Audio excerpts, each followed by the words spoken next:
Today, I get the worst woodworking injury I've ever had and build a cool looking guitar stand. So this wasn't something that I planned on talking about in a video, which is why I've been sitting on this one for over a year and a half. But in July 2022, I had a little injury. Nothing major, and I'm completely fine, so thank you for your concern, presumably. But anyway, long story short, my thumb came into contact with a spinning router bit, and it gave me a decent slice on the tip and ripped off about a quarter of my thumbnail. Now, I know some people probably don't want to see an image of the injury, so here's what I'm going to do. Rather than showing it here, if you want to see it, just click on the first link in the description of this video. You can have your bloodlust, and we won't gross out anybody who doesn't want to see it. So like I said, I wasn't sure that I wanted to show this publicly, and actually if you watch the video from the time when it went down, you can see me pretty poorly trying to keep it a secret. But I pretty quickly realized that unless I took a few weeks off, it wasn't going to be possible to hide. And honestly, the only way that it was affecting me physically was that I couldn't grab and lift heavier things. So I figured I'd use this time to build something smaller, and a guitar stand holder thing was what I came up with. And I guess just because I'm in the habit of always filming whatever I'm building, I went ahead and filmed it, figuring that maybe I'd eventually put something out. And, well, if you're watching this, then I guess the day's come. Okay, so the injury. Again, I'm not going to show it, but what happened was we were using the CNC to flatten the slab, and when you route epoxy, it kind of turns into little noodles that clog everything up. So mid-flattening, it clogged up the dust part, and we hit the pause button to unclog it. And I don't know if maybe I thought that that would also pause the bit from spinning. Spoiler, it doesn't.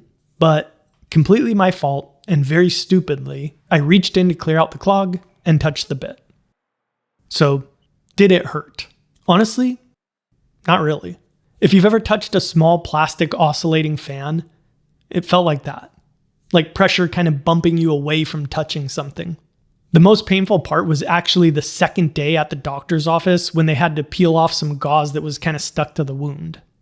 And in terms of recovery, here are my two thumbs side by side today. Honestly, I can't even remember which thumb got injured off the top of my head. So basically a shitty experience and a lesson learned, but thankfully no long-term damage. And hopefully sharing this will prevent at least one person from doing something dumb like me. All right, the guitar hanger. So far I've been making the base plate panel, which is just a long skinny trapezoid. So the most obvious way to do it would be to glue up a few boards and then just cut out the shape. And if you did that, you would end up with grain like this. But I'm going to spend a little bit more time making the grain orientation go like this. Let's say it's a nod to a flying V guitar. I mean, it's not, but let's just say that it is. And the way that I did this was pretty easy. Basically, rather than just gluing 3 boards together into one panel, I glued 2 pairs of 2 boards together. Then after it was dry, I could mark a 15-degree angle on each panel, cut off the inside edge, and then glue the 2 halves together. And if that's kind of hard to visualize, hopefully this quick little animation can explain it better than my words did. Anyway, after that was done and dry, I could then mark out the trapezoid shape that I wanted and cut it out. So really it's a little bit of extra work and a little bit of extra material, but I think a slightly nicer finished result. In this step, you're going to notice that I've got 3 pieces of wood, a thin piece of maple, and then 2 slightly thicker pieces of walnut. And these are going to become the vertical arm of the holder. So something that's pretty common in guitars from a design point of view are inlays. And if I'm being honest, in woodworking, inlays aren't really something that I'm personally that into. But in guitars, I can't deny that you see them everywhere. And probably the place that is tolerate too harsh of a word, maybe appreciate them most, is on the back of necks as a way to cover the truss rod. And that's because it's functional.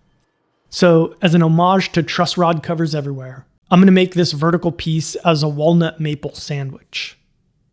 Actually, technically, I guess it would just be a maple sandwich, because otherwise it would be like calling a turkey sandwich a turkey and bread sandwich. I don't know, whatever. Either way, I'm going to use 3 pieces to make it look like there's an inlay of maple running all the way up the vertical piece. So for a variety of reasons, one of which being that I'm essentially building this piece one-handed, I'm very much considering this piece a prototype, and I'm really just kind of figuring things out with this one as I go. And if I'm being honest with this version, there's also definitely some compromises that I'm making. And this is something that I probably would not normally go into in a video, especially if I think that the original idea is cooler. But I want to share this one because it's something that I think I may want to try in the future. And if anybody has some really good solid tips for making this more doable, I want to hear them. So of all the designs that I came up with, here is my favorite. And the key difference between this and what we're actually building is this long taper on the base. Now, in terms of actually making it, I had a pretty good handle on it. My plan was to cut out the shape and then build a sled that I could run through the planer, which would keep removing material until I had my shape. But where I got cold feet was how thin the panel gets here at the tip. Basically, that combined with the width got me really worried that the whole thing would just kind of want to start turning into a taco on the front end. So some ideas might be something like a recessed metal support to hold everything flat. Just keep in mind that it's very thin here. But anyway, if anybody has any good ideas, I'm all ears in the comments section. Or I guess it would be eyes. Either way, the compromise was to cut a series of bevels around the perimeter instead, which I still think makes for a good looking base, just maybe not quite as cool.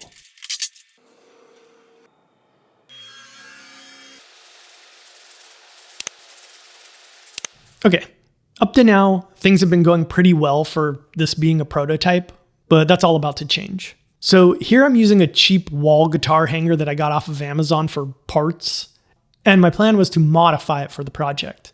What I wanted to do was remove the cheap foam padding that comes with it, and then wrap it in some yellow polypropylene rope.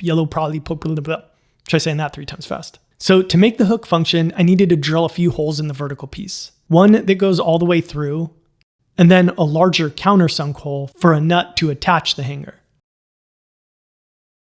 Now, we've all heard the saying that a poor craftsman blames his tools. And at the risk of outing myself as a bad craftsman, I have to say it, our drill press sucks.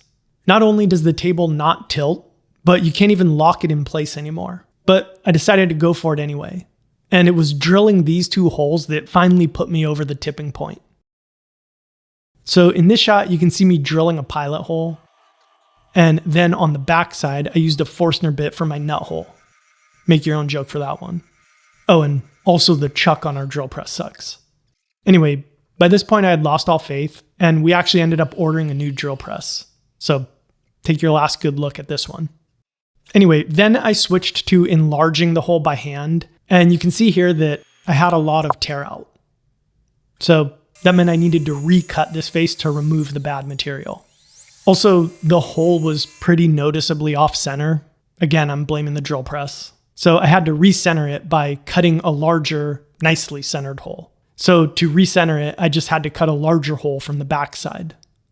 And I'm doing that on my CNC, which I'm basically using as a drill press here while I'm waiting for the new one to come. And I guess going through all of this fixing, I'd basically decided that I didn't really like the original hook idea anymore. So I decided to make a pivot. So for the most part, I would say that this is a pivot that I'm pretty happy with. I think that the brass and walnut combination is going to be a lot nicer than the store-bought hook that I started with, at least aesthetically. But from a functional point of view, I'm not really sure. I mean, walnut is definitely harder than the foam that the hook came with or the rope. And obviously I don't want hanging the guitar to damage the headstock. So I don't know, we'll see how it works out. And this definitely still falls very much in the prototype aspect of this project. And in terms of the compromising aspect, well, yeah, this is what I ended up with on the backside because of the pivot. And I'm not going to sit here and lie and say that I'm totally happy with it because I'm not. But if anything, I would say that it's salvageable. And if the brass rod does end up being the solution, and if I had gone with that game plan first, I think I would have been happy with what would have been on the backside. Now, this part of the build, I really went back and forth on whether I should include it or not. So what I'm going to be attempting here is to visually continue the maple strip down the vertical piece and onto the base plate. And for me and my skill set, I know that this is something that has a high potential for uppery. Is that a word? And what I ended up telling myself was, you've already compromised a bunch, and the whole point of this build is to learn for an eventual better version, so why not just go for it? And I also figured that worst case scenario, I could always just widen the inlay a bit or find some other way to fudge it. And I guess something that I realized here is that whenever you're trying something that you're aware there's a good chance you might mess up, and because of that, you really think it through, well, in those situations, I think 9 times out of 10, everything goes relatively well. And really where the messing up happens is in the situations that you're not even thinking about it. Like whenever I'm making a complicated cut on my table saw, I feel that anxiety. And ironically, that's probably when there's the least chance that I'm going to injure myself. The real danger is, mindlessly doing something really stupid like grabbing a spinning router bit.